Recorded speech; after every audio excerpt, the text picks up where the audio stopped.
अब हम निकालेंगे expression for potential at a point due two point charge. हमारे पास कोई पॉइंट चार्ज है, उसकी वजह से कितनी दूरी पर कितना पोटेंशियल डेवलप होगा, उसके लिए हमें एक्सप्रेशन निकालना है। तो सबसे पहले सेम डायग्राम बनाएंगे जो पहले बनाया था। हमने ओ पॉइंट पे प्लस क्यू चार्ज कंसिडर कर लिया। ये plus Q charge electric field provide करेगा और इस इलेक्ट्रिक फील्ड की वजह से आगे जो यूनिट पॉजिटिव टेस्ट चार्ज रखा है उस पर फोर्स लगेगा। तो मैंने अज्यूम किया कि x दूरी per unit positive test charge रखा है, that is Q not at a point A, और इस a पर q चार्ज की वजह से फोर्स लग रहा है F equals to Q naught E, वो भी राइट साइड को, क्योंकि आपको पता है कि जब भी पॉजिटिव चार्ज का इलेक्ट्रिक फील्ड होता है तो वो दूर को जाता है, और पॉजिटिव टेस्ट चार्ज पर जो फोर्स लगता है वो इलेक्ट्रिक फील्ड के डायरेक्शन में लगता है। इलेक्ट्रिक फील्ड आगे को है तो फोर्स भी आगे को ही लगेगा। तो ये जो क्यू नॉट चार्ज है ये आगे को जाता रहेगा due to the influence of force exerted by plus Q. समझ आई बात? तो F क्यू नॉट चार्ज पर लग रहा है, E इलेक्ट्रिक फील्ड की वजह से लग रहा है, तो F equals to Q naught E हो जाएगा। और ऐसे ही चलते चलते ये कभी ना कभी इन्फिनिटी पे पहुंच जाएगा। तो consider a charge plus Q placed at O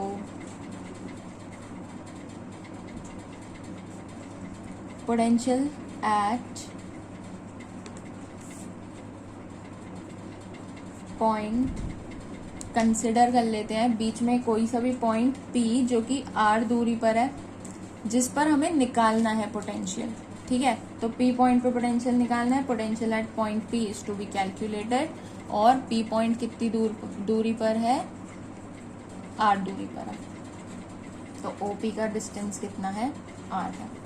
ठीक है, अब सबसे पहले हमें पता है इलेक्ट्रिक फील्ड की बात की है। इलेक्ट्रिक फील्ड की बात की है तो इलेक्ट्रिक फील्ड का एक्सप्रेशन भी होना चाहिए हमारे पास, और इलेक्ट्रिक फील्ड का फॉर्मूला हम पे क्या है? 1/4πε0 Q/r²।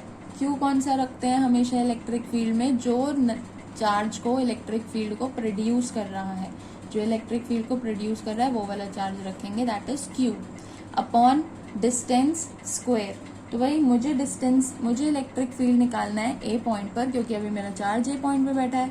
ए पॉइंट की दूरी कितनी है? x, तो डिस्टेंस स्क्वायर की जगह क्या लिखेंगे? x स्क्वायर लिखेंगे। अब इस ई इलेक्ट्रिक फील्ड की वजह से क्यू नॉट चार्ज पर फोर्स लग रहा है, तो force on charge Q naught due to electric field कितना? F equals to Q naught E. Q naught charge पर लग रहा है, ई इलेक्ट्रिक फील्ड पर लग रहा है, और किस डायरेक्शन में लग रहा है? Towards the right. तो डायरेक्शन लिखना बहुत इंपॉर्टेंट है, क्योंकि फोर्स एक वेक्टर क्वांटिटी है। ठीक है, अब उसके बाद हमें क्यू नॉट चार्ज को डिस्प्लेसमेंट देनी चाहिए अब लेफ्ट की तरफ, क्योंकि ए पॉइंट से पी पॉइंट तक आने में डिस्प्लेसमेंट जो है वो लेफ्ट की तरफ चाहिए होगी, लेकिन फोर्स हमारा राइट की तरफ लग रहा है।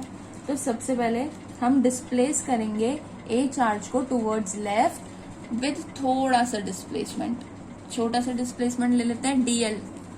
इस क्यू नॉट चार्ज को पी पॉइंट पर लाएंगे थोड़ा थोड़ा डिस्प्लेसमेंट करके, dl dl dl dl थोड़ा थोड़ा करके।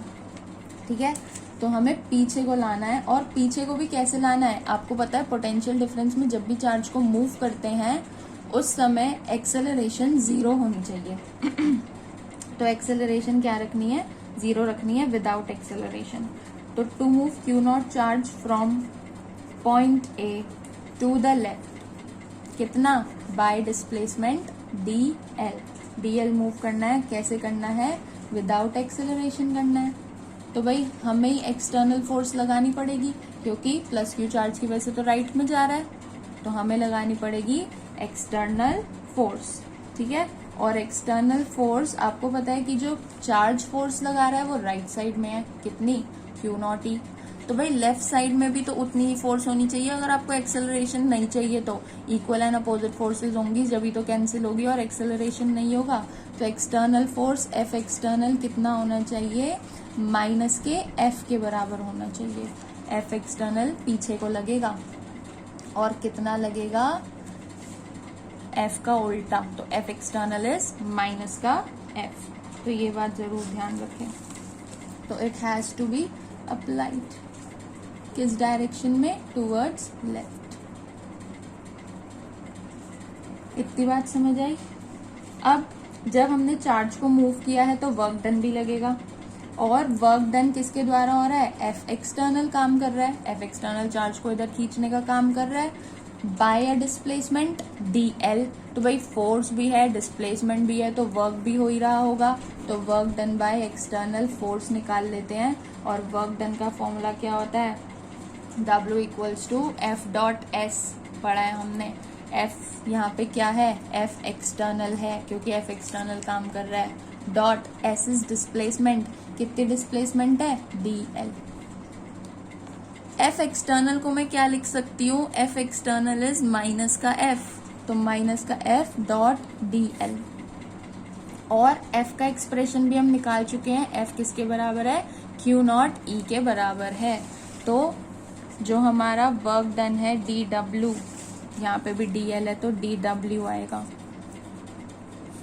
तो जो हमारा डी डब्ल्यू है वो किसके बराबर आएगा, माइनस के एफ डॉट डी एल के, यानी कि माइनस का एफ को तोड़ सकते हैं क्यू नॉट ई में, डॉट डी एल, यानी कि डी डब्ल्यू बराबर आ जाएगा किसके, माइनस के क्यू नॉट। अब डॉट को खोलते हैं। अब देखें डॉट की अगर मैं बात करूं, इलेक्ट्रिक फील्ड जो है डायग्राम में देखें, इलेक्ट्रिक फील्ड जो है वो आगे को जा रहा है, वेयर एज डी एल पीछे को आ रहा है। दोनों के बीच का एंगल कितना हो गया, 180, यानी कि ई डी एल कॉस 180, और कॉस 180 की वैल्यू क्या होती है, -1 होती है।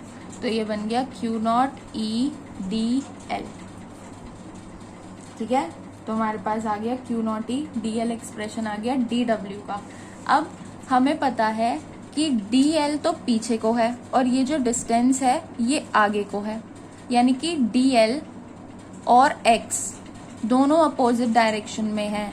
तो मैं डी एल को लिख सकती हूँ माइनस का डी एक्स,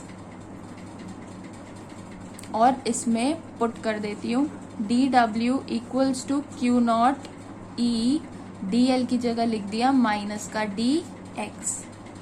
अब डी डब्ल्यू का एक्सप्रेशन आ गया है मेरे पास, दैट इज अगर मैं इसको इंटीग्रेट कर दूंगी फॉर छोटा छोटा डी एक्स डिस्टेंस, तो वो पूरे लंबे से एक्स डिस्टेंस का आंसर दे देगा। और मुझे पता है कि मुझे पोटेंशियल कहाँ से कहाँ तक का निकालना है, मुझे इन्फिनिटी से लेकर आर पॉइंट पे लाना है क्यू नॉट चार्ज को, D L D L D L D L थोड़ा थोड़ा करके, यानी कि वर्क डन कहाँ से कहाँ तक होना चाहिए, इन्फिनिटी से शुरू होना चाहिए और पी पॉइंट तक होना चाहिए, यानी कि आर डिस्टेंस तक होना चाहिए। अब अगली बात ये कि इलेक्ट्रिक फील्ड का एक्सप्रेशन तो हमें पता होता है, क्या होता है, 1/4 पाई epsilon naught Q upon x square, यहाँ पे हमने डिराइव किया था 1/4 पाई epsilon naught Q upon x square, वही पुट कर देते हैं, और आगे dx है ही, दोनों तरफ कर देते हैं इंटीग्रेट, तभी हम टोटल वर्क निकाल पाएंगे। तो dw का इंटीग्रल क्या होता है, ओनली w, माइनस का निशान बाहर है ही, 1/4 पाई एप्सिलॉन नॉट बाहर है ही, q और q नॉट है ही, इंटीग्रेट में क्या जाएगा dx और एक्स स्क्वायर, क्योंकि हम पे यही एक वेरिएबल है। और हमें डिस्टेंस को कहाँ से कहाँ तक इंटीग्रेट करना है, इन्फिनिटी से लाते लाते आर डिस्टेंस तक जाना है। तो यानी कि from infinity to r distance, x equals to infinity से x equals to p point, that is r। Got it. अब करेंगे हम इसको इंटीग्रेट।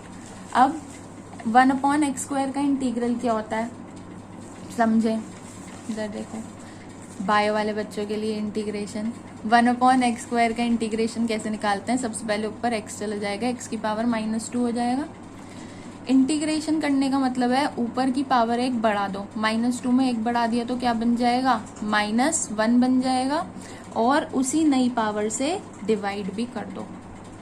तो यानी कि जब आप इस dx अपॉन एक्स स्क्वायर का इंटीग्रल निकालोगे तो वो क्या आएगा, x इनवर्स अपॉन -1, जिसको हम माइनस का 1 अपॉन एक्स भी कह सकते हैं।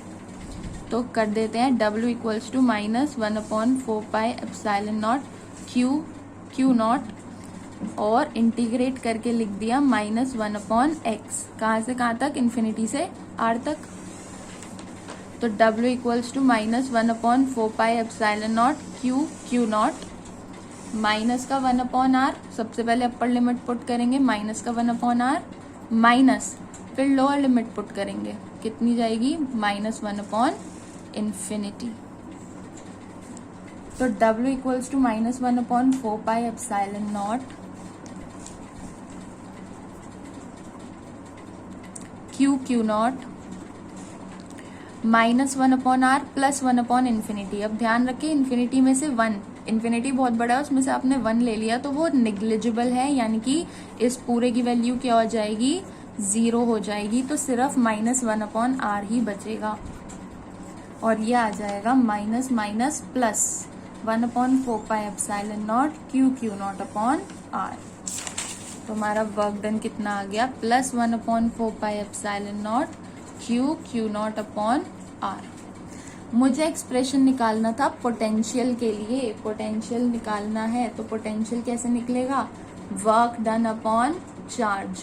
वर्क डन कितना है, from infinity two point P लाया है, और चार्ज किस चार्ज को लाए हो, क्यू नॉट चार्ज को लाए हो। और वर्क डन का एक्सप्रेशन ये निकाल रखा है हमने, 1 upon 4 pi epsilon naught Q naught upon r, और अपॉन में यहाँ पे क्यू नॉट लिखा ही है। इस क्यू नॉट से ये क्यू नॉट कैंसिल, एक्सप्रेशन आ गया 1 upon 4 pi epsilon naught Q upon r. तो हमने देखा कि for a point charge potential का एक्सप्रेशन किसके डायरेक्टली प्रोपोर्शनल होता है, 1 अपॉन आर के डायरेक्टली प्रोपोर्शनल होता है, या फिर हम कह सकते हैं V is inversely proportional to R for a point charge. लेकिन जब इलेक्ट्रिक फील्ड की बात की थी फॉर अ पॉइंट चार्ज, तो इलेक्ट्रिक फील्ड जो था वो इनवर्सली प्रोपोर्शनल था R स्क्वायर के, ठीक है, और पोटेंशियल इनवर्सली प्रोपोर्शनल होता है सिर्फ R के। ये बात ध्यान रखनी है, ठीक है। चलो।